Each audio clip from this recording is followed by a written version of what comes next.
Coming up on this week's news, electrical contractors reveal the tsunami of DIY disasters they're having to deal with in the cost of living crisis. We reveal how to get installation work in the booming data centre business and why electricity pylons are being felled like trees in Dorset.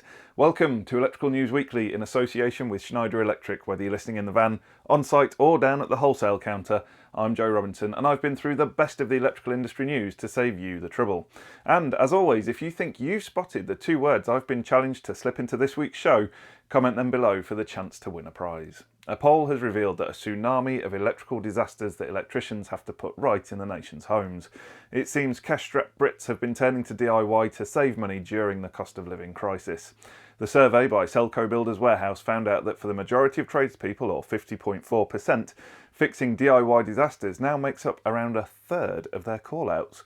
Some 30% of dodgy electrical work involves light fittings, the installation of switches and badly wired plugs. According to the electricians surveyed, some of the worst DIY disasters they've been asked to sort included an electric socket installation that caused a house fire. However, many are having to fork out more money in the end, £2,000 extra on average, when they have to call in a contractor to fix their botched work. Now, while some jobs can be relatively cheap to sort, such as refitting plugs and sockets, others come with significant bills. The survey revealed the rework across all the trades came with a hefty average bill of £2,000. The reasons for the surge appear to be a mix of money saving and the explosion in home renovation projects appearing on social media. One area happily free from DIYers is data centres. They represent some of the most lucrative work in the electrical sector right now. These buildings house the computers which make up the plumbing of the internet, but getting a slice of the action isn't straightforward. That's due to the special complexities of power management in a data centre. But now, help is at hand. The Schneider Electric University has unveiled a raft of updated courses for electrical contractors on the topic. The modules include the fundamentals of power for data centres, cable strategies and surge protection. To date, the free online university has delivered over 1 million courses in 14 languages. The courses are free, can be done online and don't promote Schneider products. I've popped a link to the university in the show notes. In product news this week, Martindale Electric has unveiled the CM series range of professional clamp meters. These work on both AC and DC systems. The clamps are auto-ranging and measure current to better than a 2% accuracy. The CM57 model measures AC current up to 600 amps, AC and DC voltage, resistance with continuity testing, plus capacitance, frequency and diode testing, making it suited to HVAC applications.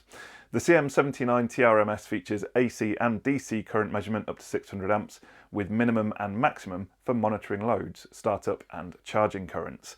This clamp is aimed for applications involving PV installations, battery monitoring, UPS systems and electric vehicles. The elliptical jaw design will accommodate conductors and busbars up to 35 by 15 millimeters.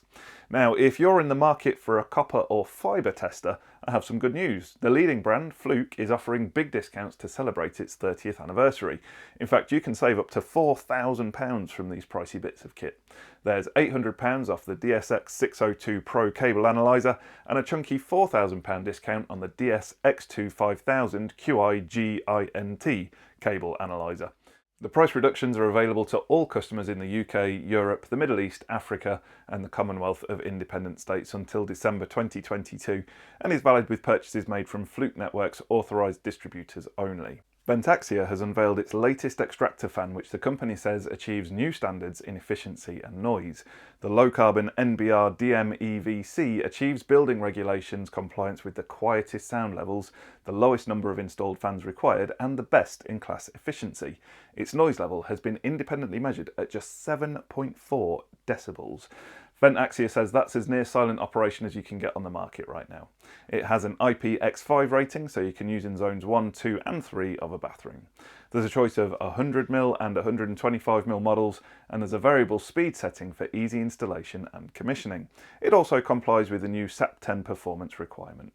And on the subject of extraction and ventilation, check out our free training packages on the know-how page of eFIXX.co.uk that detail the updates to the building regulations and how that will impact on you as an electrician. Now, did you know that it's the International Week of Happiness at Work? Of course you did. You're incredibly well-informed members of the cognoscenti. I can see that from here. Well, to celebrate said week, researchers set out to find out just how satisfied electrical contractors are with their lot in life and it's good news. They found that 63% of UK electricians enjoy what they do. Some 58% are proud of their jobs, over a quarter are happy with their work-life balance, and 4 out of 10 are satisfied with their level of income. Sparks like seeing what has been accomplished each day, they enjoy learning new things, and they appreciate the variety of work and interacting with customers. The survey was conducted for Electrical Direct.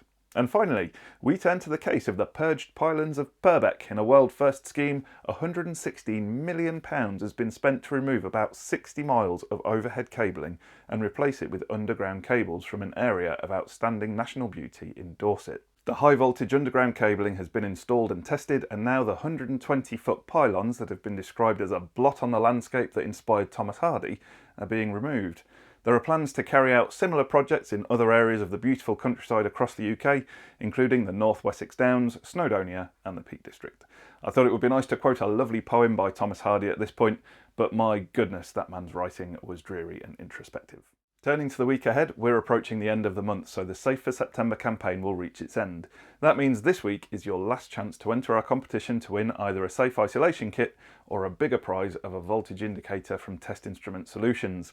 Taking part in the competition involves taking our free online training package on safe isolation, so even if you don't manage to get your hands on a prize, your reward will be knowledge and increased safety in the workplace.